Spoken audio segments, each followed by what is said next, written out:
La arquitectura del Renacimiento abrió la puerta de la Edad Moderna en el siglo XV, rechazando la estética y la cultura medieval. Tiene un inicio concreto, la construcción de la grandiosa cúpula de Santa María del Fiore, obra de Filippo Brunelleschi, 1420 a 1436. La arquitectura renacentista podemos dividirla en dos etapas para su mejor comprensión.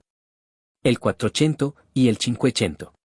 El Quattrocento se sitúa a lo largo de todo el siglo XV y puede considerarse como una primera fase del Renacimiento. Se enfocó al dominio del lenguaje clásico. Se caracteriza por la sencillez y la simetría. Tuvo su centro en Florencia. El Cinquecento, en el siglo XVI, busca la superación del clasicismo. Cambia de en busca de lo clásico por en busca de su innovación. Hay una tendencia hacia la monumentalidad y la grandiosidad. Tuvo su centro en Roma. Porque muere Lorenzo el Magnífico, y la capital del arte renacentista se mueve de Florencia a Roma, debido a la gran influencia de los papas Julio II y León X. La Catedral de Santa María del Fiore, Florencia, fue inicialmente ejecutada en estilo tardo-románico, pero su construcción duró varias generaciones. Fue iniciada en 1296 y concluyó 200 años después. No fue un edificio proyectado, su diseño y su construcción se armaron de forma paralela, lo cual era lo usual en esa época. Aunque existía un plano general para su forma y distribución, cuando llegó el momento de erigirla la cúpula, los artesanos florentinos se encontraron con un enorme espacio abierto de 40 metros, imposible de cubrir con las técnicas constructivas tradicionales. Entonces tuvo lugar un concurso para diseñar una nueva cúpula y fue seleccionada el proyecto de Filippo Brunelleschi, quien se había inspirado en el Panteón de Roma. Fue la primera cúpula octogonal en la historia que se construyó sin el soporte de un armazón de madera. El Palacio Pitti fue originalmente la residencia urbana de Luca Pitti, un banquero florentino quien lo mandó a construir, luego pasó por varias manos y hoy es propiedad del Estado italiano, y es una de las más grandes galerías de arte de Florencia. La mampostería almohadillada de la piedra reforzada por la repetición de vanos y arcadas dan al edificio una apariencia severa y dura. Otro ejemplo del Quattrocento lo tenemos en la Basílica de Santa María Novella, también en Florencia. La fachada de mármol se encuentra entre las obras más importantes del Renacimiento florentino. Se finalizó en 1470. La primera intervención se realizó en 1350, cuando la fachada fue recubierta de mármol blanco y verde.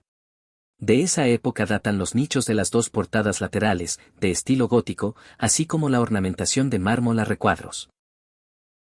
Los nichos continuaron a lo largo de la pared oriental externa de la iglesia y alrededor del recinto del cementerio. Posteriormente, se diseñó la gran puerta central, los frisos y el complemento superior de la fachada, en mármol blanco y verde oscuro. Se terminó en 1470.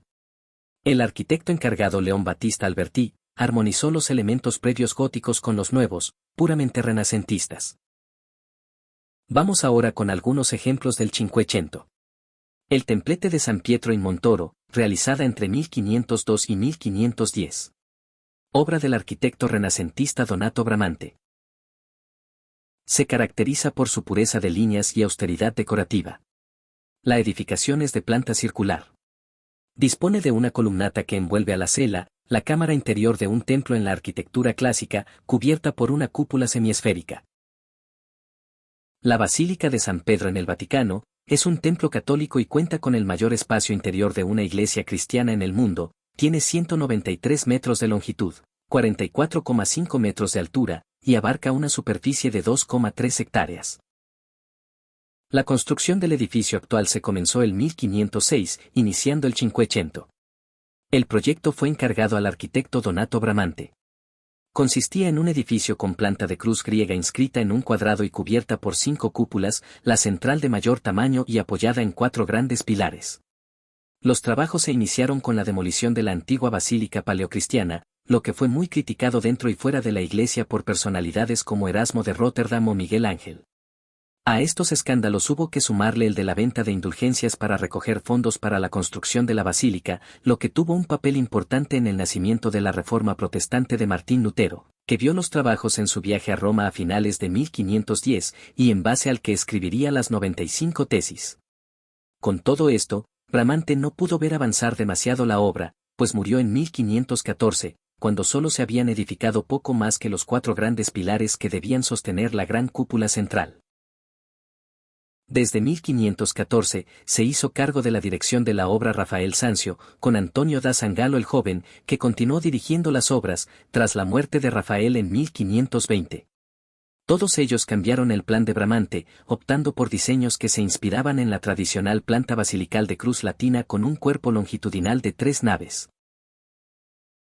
Tras la muerte de Sangallo en 1546, el Papa Paulo III encomendó la dirección de las obras a Miguel Ángel Buonarroti, quien retomó la idea de Bramante de planta en cruz griega.